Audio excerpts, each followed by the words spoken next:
Hello மக்களே, welcome to the amazing channel.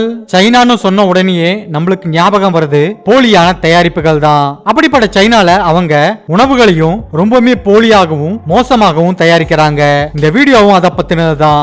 சாக்கடையிலிருந்து தயாரிக்கப்படுற எண்ணெயிலிருந்து போலியா தயாரிக்கப்படுற mutton மற்றும் பீஃப் வரைக்கும் இந்த வீடியோல சைனால தயாரிக்கப்படுற ரொம்பவுமே கேவலமான மோசமான உணவுகளை பத்தி தான் பார்க்க போறோம். இந்த வீடியோ ரொம்பவுமே இன்ட்ரெஸ்டிங்கா இருக்க போது. சோ வீடியோவை கடைசி வரைக்கும் ஸ்கிப் பண்ணாம பாருங்க. வீடியோ பிடிச்சிருந்தா மறக்காம லைக் பண்ணுங்க, உங்க ஃப்ரெண்ட்ஸுக்கும் ஷேர் பண்ணுங்க. வீடியோ பார்க்கறதுக்கு முன்னாடி நம்ம சேனலை சப்ஸ்கிரைப் பண்ணாதவங்க மறக்காம சப்ஸ்கிரைப் பண்ணி பக்கத்துல இருக்கிற பெல் ஐகானையும் கிளிக் பண்ணுங்க. அப்பதான் நான் போடுற வீடியோ உடனே உங்களுக்கு கிடைக்கும். ஃபேக் எக், போலியான எக்குங்கிறது சைனால இருக்கிற மக்களுக்கு மிகப்பெரிய தலைவலியாவே மாறிடுச்சுன்னு சொல்லலாம். இந்த போலியான முட்டைகளை அவங்க எப்படி தயாரிக்கிறாங்கன்னா, சோடியம் ஆல்கனேட்டை பயன்படுத்தி முட்டையோட வெள்ளை கருக்களை தயாரிக்கிறாங்க. மஞ்சள் கருவுக்கு சில கலரிங் பிக்மெண்ட்ஸையும் முட்டை ஓட்டுக்கு கால்சியம் கார்பனேட்டையும் பயன்படுத்துறாங்க. அப்படி தயாரிச்ச முட்டையை நீங்க பாத்தீங்கன்னா இது ஒரிஜினலா டூப்ளிகேட்டானு உங்களால கண்டே பிடிக்க முடியாது. டேர்ட்டி கிச்சன், சைனால ஒரு ரெஸ்டாரண்ட்ல எடுக்கப்பட்ட ஒரு வீடியோ தான் இது. அங்க வேலை செய்யற அந்த ஒர்க்கர் ஃப்ளோருக்கு மாப் போடுற ஸ்டிக்க சமையல் பண்ற பாத்திரத்துல முக்கி தரையை துடைக்கிறாரு. அதே மாதிரி இங்க ஒருத்தர் கிச்சனை கிளீன் பண்ற ஸ்டைல நீங்களே பாருங்க. அங்க அவரு குக் பண்ற பாத்திரத்துல சோப்பு தண்ணிய வச்சு கிச்சனோட தரையையும் செவுத்தையும் கிளீன் பண்ணிட்டு இருக்காரு. இந்த அதிர்ச்சி தரக்கூடிய வீடியோவை நீங்களே பாருங்க. பாத்ரூம் போறதுக்கு டைம் ஆகுங்கிறதுனால கிச்சனோட சிங்க்லயே இந்த ஒரு செஃப் யூரின் போயிட்டு இருக்காரு. இந்த வீடியோல பாருங்க, இங்க இருக்கிற ஹோட்டல் ஒர்க்கர்ஸ் டிச்சில கொட்டின வேஸ்ட் ஃபுட்டை எடுத்து ரீசைக்ளிங் பண்றதுக்காக கொண்டு போயிட்டு இருக்காங்க. இத சின்ன குழந்தைங்க கூட சாப்பிடுறதுக்கு அதிக வாய்ப்புகள் இருக்குதுன்னு நினைக்கும் போதுதான் ரொம்பவுமே ஷாக்கிங்கா இருக்கு. இது மட்டும் கிடையாது, கிச்சன்ல எலிகள் நிரம்பி வழிகிறது. கஸ்டமர் ஆர்டர் பண்ண ஃபுட்ல காண்டம் கூட கிடைச்சிருக்கு. இந்த மாதிரி நமக்கு அதிர்ச்சி தரக்கூடிய பல சம்பவங்கள் சைனால நடந்துட்டு தான் இருக்கு. ஃபேக் ஆயில், சைனால ரொம்பவே பிரபலமான ஒரு ஸ்ட்ரீட் ஃபுட் தான் ஃப்ரைடு கார்கஸ். இது எப்படி தயாரிக்கிறாங்கன்னா, சிக்கன்ல இருக்கிற மீட்டை எல்லாம் எடுத்த பிறகு மீதம் இருக்கிற எலும்புகளையும் அதை ஒட்டி இருக்கிற கொஞ்சோண்டு இறைச்சிகள் மேல மாவு மற்றும் மசாலா பொருட்களை மிக்ஸ் பண்ணி அதை டீப் ஃப்ரை பண்ணி எடுக்கிறது தான் இந்த சிக்கன் கார்கஸ். இது ரொம்ப கிறிஸ்பியாகவும் டேஸ்டாகவும் இருக்கிறதுனால சீனா மக்கள் மத்தியில இது ரொம்பவே பிரபலமா இருக்குது. இந்த சிக்கன்ல ஏதாவது பிரச்சனையான்னு கேட்டீங்கன்னா இல்ல, அதை டீப் ஃப்ரை பண்ற ஆயில்ல தான் பிரச்சனை இருக்கு. இதுல பயன்படுத்தப்படுற ஆயில் ஏற்கனவே யூஸ் பண்ண ஆயிலை ரீசைக்கிள் பண்ணி உண்டாக்குறாங்க. ரீசைக்கிள்னா ஏதோ யூஸ் பண்ண ஆயில கடையிலிருந்து வாங்கி அதை ரீசைக்கிள் பண்றாங்கன்னு நினைச்சுக்காதீங்க. பெரிய பெரிய ரெஸ்டாரண்ட்ஸ் எல்லாம் வேஸ்ட்னு சாக்கடையில விடப்பட்ட ஆயில சாக்கடையிலிருந்து எடுத்து அவங்க ரீசைக்கிள் பண்றாங்க. இந்த வீடியோல பாருங்க, இந்த லேடி சாக்கடையில மிதந்துட்டு இருக்கிற எண்ணெயை பிரிச்சு எடுக்கிறாங்க. அத ஒருத்தர் வீடியோவும் எடுக்கிறாரு. அதற்கு அந்த லேடி நான் பர்மிஷன் வாங்கி தான் இந்த எண்ணெயை எடுக்கிறேன்னு சொல்றாங்க. அவங்க ஒன்னும் போய் சொல்லல. அந்த லேடி உண்மையாலுமே அந்த எண்ணெயை பர்மிஷன் வாங்கி தான் எடுக்கிறாங்க. இத அவங்க சட்டப்பூர்வமா பண்றதால போலீஸ் கிட்டயோ ஃபுட் செக்யூரிட்டி ஆபீசர் கிட்டயோ கம்ப்ளைண்ட் பண்ணாலும் அவங்க மேல எந்த ஆக்ஷனும் எடுக்க மாட்டாங்க. இப்படி கலெக்ட் பண்ணப்பட்ட இந்த ஆயில ஒரு ப்ராசஸிங் சைட்டுக்கு அனுப்புறாங்க. அங்க பலகட்ட ரீசைக்கிள் ப்ராசஸ்க்கு அப்புறம் இந்த எண்ணெயை குக்கிங் ஆயிலா மாத்தி விற்பனை செய்துட்டு வராங்க. இந்த எண்ணெயை அவங்க கட்டர் ஆயில்னு அழைக்கிறாங்க. பெரும்பாலும் இந்த எண்ணெயை ரோட் சைடுல இருக்கிற கடைகள்ல தான் அதிகம் பயன்படுத்துறாங்க. இந்த ஆயிலோட விலையும் ரொம்பவுமே குறைவு. அதனால இதோட டிமாண்ட் ரொம்பவுமே அங்க அதிகமா இருக்கு. ஃபேக் மீட், குப்பையில போட்ட கழிவு இறைச்சிகளை கலெக்ட் பண்ணி அதை ஒட்டி ஃபேக் பீஃபையும் மட்டனையும் ரெடி பண்றாங்க. பீஃபோடையும் மட்டனோடையும் விலை சைனால ரொம்பவுமே அதிகமா இருக்கிறதால இந்த மாதிரி டூப்ளிகேட் பீஃபை ஒர்க் ஷாப்ல ரெடி பண்ற மாதிரி ரெடி பண்ணி அவங்க வித்துட்டு வராங்க.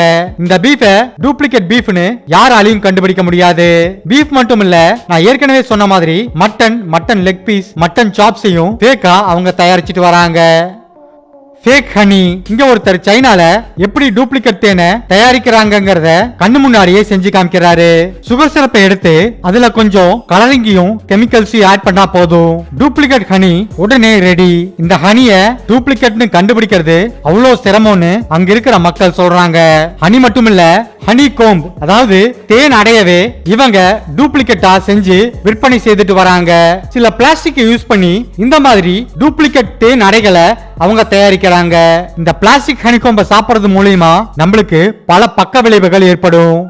Fake cabbage. இது சீனால விளையக்கூடிய ஒரு வகை முட்டைக்கோஸ். குளிர்காலங்கள்ல இந்த முட்டைக்கோஸோட விற்பனை அங்க ரொம்பவே அதிகமா இருக்கும். அந்த சமயத்துல அதிகப்படியான முட்டைக்கோஸ விற்பனை செய்து பணம் சம்பாதிக்கணுங்கிறதுக்காக அவங்க செய்யற மோசமான செயலை நீங்களே பாருங்க.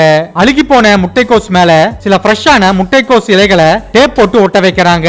அதை நம்பி வாங்குறவங்க அதை வீட்டுக்கு கொண்டு போய் டாப் லேயரை உரிக்கும் போதுதான் தாங்க ஏமாந்தது அவங்களுக்கு தெரிய வரும். அப்படி ஏமாந்த ஒருத்தர் தான் இந்த வீடியோ பதிவை இன்டர்நெட்ல போட்டிருக்காரு.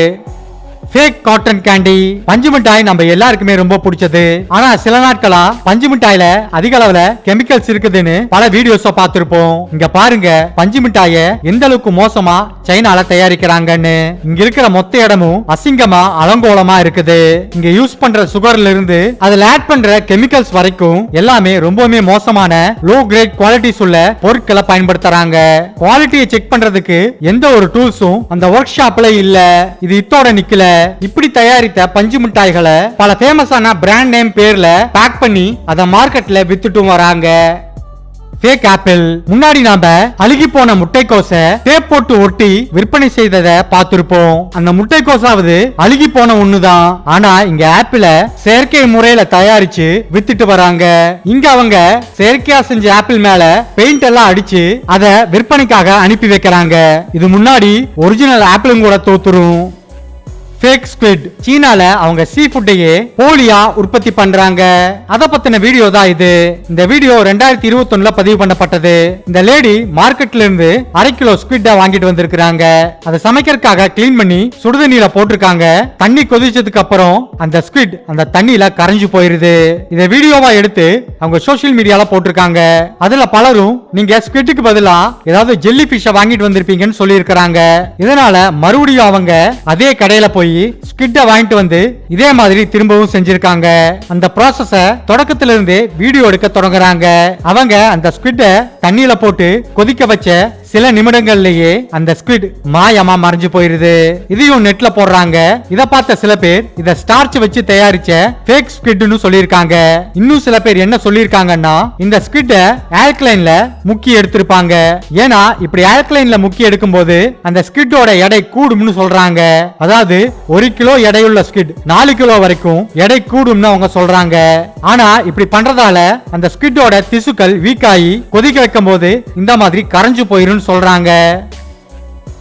Fake wine. இங்க நீங்க பாக்குறது தான் ஃபேக் வைன் தயாரிக்கிற ஒரு மிகப்பெரிய ஃபேக்டரி. ஃபேக் வைன்னா ஏதோ லோ குவாலிட்டி வைன் இல்லாட்டி கொஞ்சம் வைனையும் மிச்சத்துக்கு ஏதாவது கலப்பாங்கன்னு நினைச்சுக்காதீங்க. சொல்ல போனா இது வைனே கிடையாது. இங்க இவங்க ஃபேமஸான பிராண்ட் பாட்டில்களை வாங்கி அதுல சாதாரண தண்ணியை நிரப்பி சில கலரிங்ஸ் ஆட் பண்றாங்க. அப்படி அதை ஆட் பண்ண பிறகு நீங்களே பாருங்க, பாக்குறதுக்கு ஒரு உண்மையான வைன் மாதிரியே அது மாறுது. இப்படி தயாரிச்சதுக்கு பிறகு அந்த பாட்டில்கள் மேல ஸ்டிக்கர்ஸ் ஒட்டி விற்பனைக்கு அனுப்புறாங்க. இதெல்லாத்தையும் சில 100 ரூபாய்களுக்கு அவங்க விற்பனை செய்யறாங்க. ஆனா இது தயாரிக்கிறதுக்கு அவங்களுக்கு ஆகிற செலவு ரொம்பவுமே சொற்பந்தான். இந்த செலவுல 70% அவங்க பாட்டில் வாங்குற காசுக்கே போகுது. மிச்சம் இருக்கிற கொஞ்சம் காசை வச்சுதான் அவங்க ஒயினையே தயாரிக்கிறாங்க. Fake foods. சைனால இருக்கிற மிகப்பெரிய பிரச்சனை என்னன்னா ஃபேக்கான உணவு வகைகள் தான். சில நேரங்கள்ல பொருள் ஒரிஜினலா தான் இருக்கும். அது அதிகமா விற்பனை ஆகணுங்கிறதுக்காக அதன் மேல சில மேக்கப் வேலைகள் அவங்க செய்யறாங்க. உதாரணத்துக்கு இந்த ஸ்பிரிங் ஆனியனை நீங்களே பாருங்க. அது நல்லா வைக்கணுங்கிறதுக்காக அது மேல பச்சை டைய அடிச்சிருக்காங்க. இதுல ஸ்பிரிங் ஆனியன் மட்டுமான கேட்டீங்கன்னா கிடையாது. சாக்லேட், ஐஸ்கிரீம்னு எல்லாத்துலயும் அவங்க அதிகப்படியான கலப்படத்தை செய்யறாங்க. சீ குக்கும்பர். சீ குக்கும்பர்ங்கிறது சைனால ஒரு ஃபேமஸான ஃபுட். இந்த மாதிரி சீ குக்கும்பரை சைனால பண்ணைகள்ல உற்பத்தி பண்ணிட்டு வராங்க. இங்க பாருங்க, இது ஜிமோ சிட்டியில இருக்கிற ஒரு கடல் வெள்ளரி பண்ணை. இந்த பண்ணையில அந்த கடல் வெள்ளரிகளுக்கு மற்ற மீன்கள், நண்டுகள் மற்றும் இறால்களால அதிக அளவுல பாதிப்பு இருக்கும். இதை தடுக்கிறதுக்காக அவங்க இந்த பண்ணையில டைக்ளோரஸ கலக்குறாங்க. இப்படி கலக்கிற இந்த கெமிக்கல்ஸ் அதிக நச்சுத்தன்மை கொண்டதா இருந்தாலும் இது அந்த கடல் வெள்ளரிகளை எதுவும் பண்ணாது. இந்த கெமிக்கல்ஸை தாங்கக்கூடிய சக்தி அந்த சீ குக்கும்பருக்கு இருக்கு. ஆனா மத்த மீன்கள் எல்லாமே இதுல இறந்து போயிரும். இந்த நீரோட தேவை முடிஞ்சதுக்கு அப்புறம் கலப்படம் செய்யப்பட்ட இந்த நீரை கடல்ல அப்படியே திறந்து விட்டுறாங்க. இதனால கடல் நீர் வேகமா நச்சுத்தன்மையா மாறிட்டு வரதா அங்க இருக்கிற ஆய்வாளர்கள் சொல்றாங்க. Food safety issues. சைனால ஃபுட் சேஃப்டி ப்ராப்ளம் நாளுக்கு நாள் அதிகமாயிட்டே இருக்குன்னு தான் சொல்லணும். சைனால இருக்கிற இந்த பிரச்சனைய மற்ற நாடுகள் கடுமையா விமர்சனம் செய்துட்டு வராங்க. அதனால தான் சைனான்னு சொன்ன உடனேயே நம்மளுக்கு ஃபேக்கான ப்ராடக்ட் தான் ஞாபகத்துக்கு வருது. இது நாளுக்கு நாள் மோசமாயிட்டே போகுது. இதனால தான் பல நாடுகள்ல சைனீஸ் ப்ராடக்ட தடை பண்ணியும் வச்சிருக்காங்க. என்னதான் சீன அதிகாரிகள் இதை தடுக்கிறதுக்கு பல கட்டுப்பாடுகளை விதிச்சாலும் அதற்கு வேற மாற்று வழிகளையும் குறுக்கு வழிகளையும் யோசிச்சு இந்த தப்பை திரும்ப திரும்ப அங்க செஞ்சுக்கிட்டே இருக்காங்க. இங்க பாருங்க, கெமிக்கல்ஸ் யூஸ் பண்ணி போலியான முட்டைக்கோசையை இவங்க தயாரிக்கிறாங்க. முழுசா ஒரு டூப்ளிகேட் முட்டைக்கோசை இவர் செஞ்சு முடிச்சதுக்கு அப்புறம் அந்த முட்டைக்கோசை அவர் கட் பண்ணி காமிக்கிறாரு. நம்ம கடைகள்ல வாங்குற முட்டைக்கோஸ் மாதிரியே இது இருக்குது. முட்டைக்கோஸ் மட்டுமான்னு கேட்டா கிடையாது. அரிசியவே அவங்க போலியா தயாரிக்கிறாங்க. அதாவது பிளாஸ்டிக் அரிசிகளை அதிக அளவுல சைனால உற்பத்தி பண்றாங்க. இந்த வீடியோ இதோட முடிவுக்கு வருது. இந்த வீடியோல நீங்க பார்த்த சைனாவோட இந்த கேவலமான ஃபுட்ஸ பத்தி என்ன நினைக்கிறீங்க? அத மறக்காம கமெண்ட் பாக்ஸ்ல கமெண்ட் பண்ணுங்க. ஓகே மக்களே, தேங்க்ஸ் ஃபார் வாட்சிங் திஸ் வீடியோ. இந்த வீடியோ பிடிச்சிருந்தா மறக்காம லைக் பண்ணுங்க, ஷேர் பண்ணுங்க. தி அமேசிங் சேனலை மறக்காம சப்ஸ்கிரைப் பண்ணி பக்கத்துல இருக்கிற பெல் ஐகானையும் கிளிக் பண்ணுங்க. அப்பதான் நான் போடுற வீடியோ உடனே உங்களுக்கு கிடைக்கும். இன்னொரு இன்ட்ரெஸ்டிங்கான வீடியோல உங்களை பார்க்கறேன். பாய்.